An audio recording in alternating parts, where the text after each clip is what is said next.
Mengejutkan, Prabowo tidak takut ditantang audit kas Gerindra. Asal ngabalin diproses tegas KPK. Beredar rekaman tudingan Yusuf Kala di balik penangkapan Edi Prabowo. Apakah Prabowo Subianto dijebak? Apakah Prabowo dikhianati? Jangan pilih tukang fitnah, jangan pilih tukang ngomong kosong. Makanya urusannya Edi Prabowo ini, kalau novel yang tangkap itu berarti JK. Novel itu kontrolnya di JK. Iya. Artinya begini, dia sudah mulai menyerang Prabowo. Yang kedua, nanti seolah-olah Pak Jokowi yang suruh Prabowo sama kasih buku tabrak. Politik ini, kemudian mengalihkan Habib Rizik. Iya. Begitu. Habib Rizik ini mau digeser. JK Habib Rizik. JK yang main, karena JK yang paling diuntungkan dengan ini. Coba kita lihat siapa yang paling diuntungkan dengan ditangkapnya di Prabowo. Kedua, Prabowo yang turun karena dianggap bahwa korupsi banyak di sini. Iya. Jadi calon presiden kan, berarti Anies sama JK yang menguntungkan dua. Apalagi dia mengkhianati Jokowi kan? Iya. Tiga. Begitu. Jadi yang paling untung ini JK berarti ini. Iya.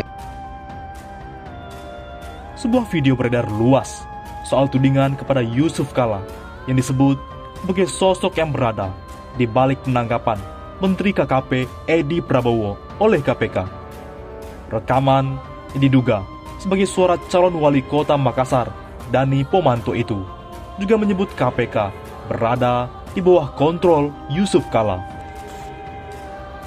Dari rekaman itu, sosok yang bersuara itu ikut membawa nama Presiden Joko Widodo, Prabowo Subianto, Anies Baswedan, dan Habib Rizik Syihab. Pada rekaman itu, disebutkan bahwa penangkapan Edi Prabowo akan berimbas pada keretakan hubungan Jokowi dengan Prabowo, sehingga momen itu disebut akan menguntungkan Yusuf Kala dan Anies Baswedan pada Pilpres 2024. Berikut ini isi transkrip lengkap rekaman yang diduga mirip suara Dani Pomanto yang menyindir Yusuf Kala dan membawa nama Jokowi, Prabowo, hingga KPK. Makanya, kalau urusan Edi Prabowo ini, kalau novel Baswedan yang tangkap, itu berarti Yusuf Kala, JK dan Anies itu. Maksudnya, kontrolnya ada di Yusuf Kala. Artinya begini, dia sudah menyerang Prabowo. Yang kedua, nanti seolah-olah Pak Jokowi yang suruh Prabowo dan Jokowi akhirnya baku tabrak. Ini kan namanya politik. Kemudian, dengan ini akan mengalihkan isu dengan Habib Rizik Syihab. Ini mau digeser JK dan Habib Rizik. JK yang main, karena JK yang paling diuntungkan dengan tertangkapnya Edi Prabowo. Coba, siapa yang paling diuntungkan? JK lagi dihantam, beralih ke Edi Prabowo kan? Kedua, Prabowo yang turun karena dianggap bahwa korupsi di sini. Karena dia calon presiden. Berarti Anies dan JK yang diuntungkan. Apalagi mengkhianati Jokowi. Jadi yang paling diuntungkan ini Yusuf Kala. Chaplin yang diuntungkan. Jago memang mainnya. Tapi kalau kita sudah hafal bagaimana cara mainnya. Tak sampai di situ, Prabowo Subianto juga ditantang untuk audit kas Partai Gerindra. Karena kekecewaan kepada anak selokan harus dibuktikan. Prabowo tidak takut. Kekecewaan Ketua Umum Partai Gerindra, Prabowo Subianto, kepada kader utamanya Menteri KKP Edi Prabowo yang tertangkap KPK dinilai wajar.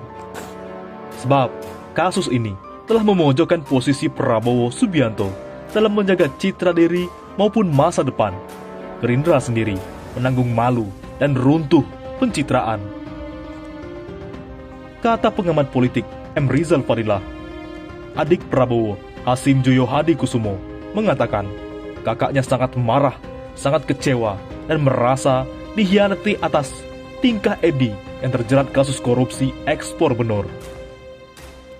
Menurut pengamat politik Rizal Fadilah, kekecewaan kepada anak selokan yang dibesarkannya tidak bisa memulihkan nama baik Prabowo Subianto. Sebab Prabowo adalah Ketua Umum Gerindra yang tidak mungkin sama sekali tidak mengetahui kiprah dan permainan Edi di kementerian. Apalagi sebagian besar perusahaan yang terlibat sebagai eksportir benur lobster adalah anak-anak Gerindra sendiri. Patut diduga ada dana yang mengalir ke kas partai dari bisnis benur. Jika berani, Prabowo harus perintahkan audit publik atas kas partai, umumkan, baru Prabowo dapat dinilai bersih dan kekecewaan persepsi Hasim itu bermutu. Terang, Rizal Fadilah. Oleh karena itu, Prabowo Subianto melalui adiknya, kami siap hadir jika dipanggil KPK. Tidak masalah. Asal Ali Ngabalin juga diproses secara tegas. Adik Prabowo Subianto, Hasim Joyo Hadikusumo, mengaku siap jika suatu saat dipanggil Komisi Pemberantasan Korupsi berkenaan dalam kasus ekspor benih lobster Menteri KKP nonaktif Edi Prabowo.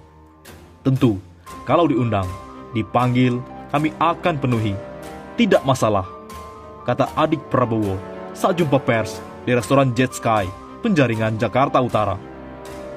Nama Hasim dikait-kaitkan dalam kasus Edi Prabowo berkenaan dengan masuknya PT Bima Sakti Mutiara milik Hasim dalam daftar perusahaan ekspor benih lobster. Namun, Hasim menegaskan bahwa perusahaannya hingga kini belum melakukan ekspor benih lobster lantaran belum mendapatkan izin. Perusahaannya baru melakukan budidaya lobster. Kami berniat budidaya lobster, teripang, kepiting. Kami ingin Indonesia jadi superpower kelautan. Kami tidak mau negara lain seperti Vietnam mengungguli kita. Kami ingin Indonesia yang unggul. Pak Prabowo ingin Indonesia unggul, bukan negara lain, tandasnya. Oleh karena itu, ke arah mana pemeriksaan KPK? Apakah Ali Ngabalin dipenjara atau bebas?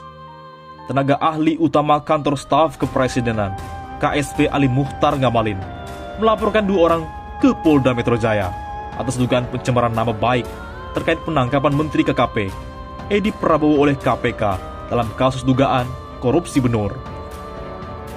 Beator Suryadi pernah mengatakan KPK harus memeriksa dan menangkap Ngabalin.